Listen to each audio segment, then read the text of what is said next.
I am an intimacy coordinator. Intimacy expert. Intimacy director. I didn't know that an intimacy coordinator was even a job, which is sad and crazy. And I played a role in bringing one on to the Deuce season 2.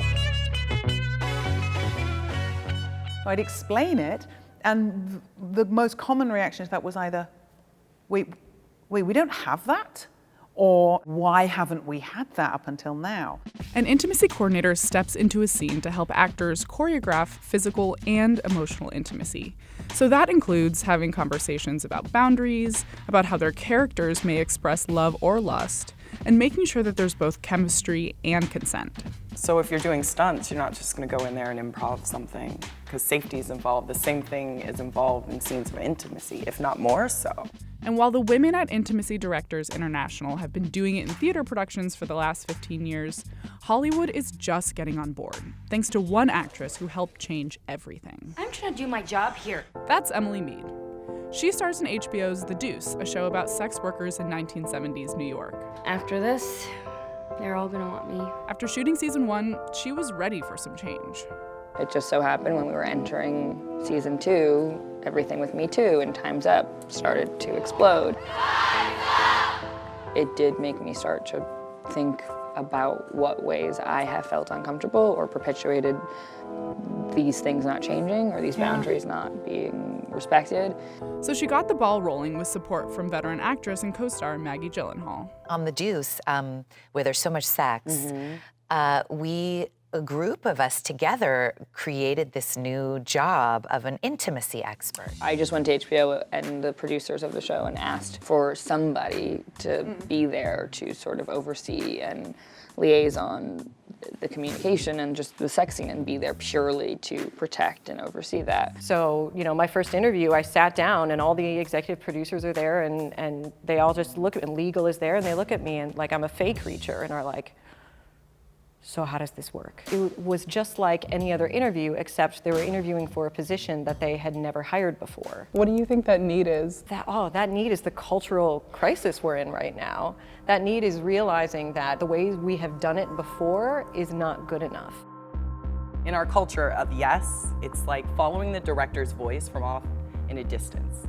You hear it and you go. Because if you say no, you're being difficult, or well, someone else will say yes and we'll give them the job, or you'll get a reputation for, or you're being a diva. Take the 1972 film Last Tango in Paris. It has a rape scene between Marlon Brando and Maria Schneider, and director Bernardo Bertolucci admitted something pretty disturbing about that scene. I've been, in a way, horrible to Maria because I didn't tell her what was going on. Because I wanted her reaction as a girl, not as an actress. When people are like, no, I just want it to be totally real, it's like, it's not a documentary.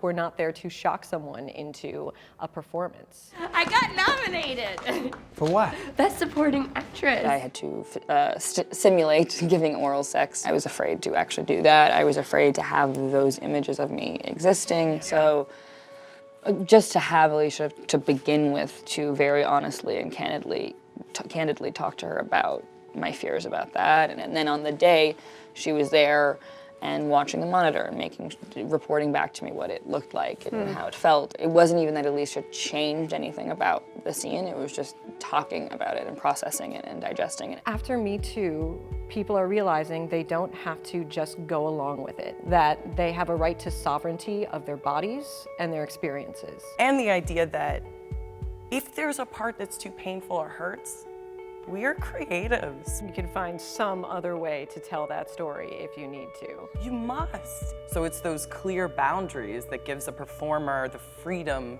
to act their part. And that freedom paid off. After The Deuce, HBO extended its contract so that any and every HBO production with an intimate scene must have an intimacy coordinator present.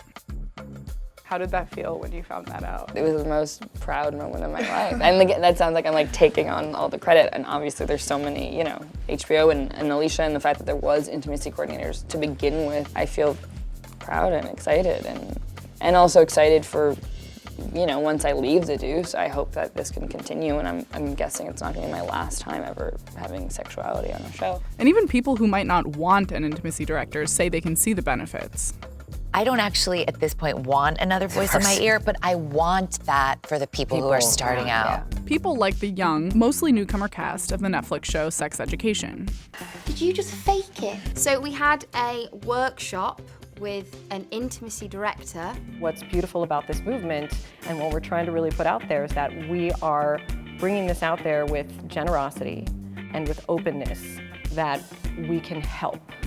All of those things that may have gone unsaid, we have specifically trained ourselves to have those conversations and to do the work, so that if you don't have the language for it, we've got language for you.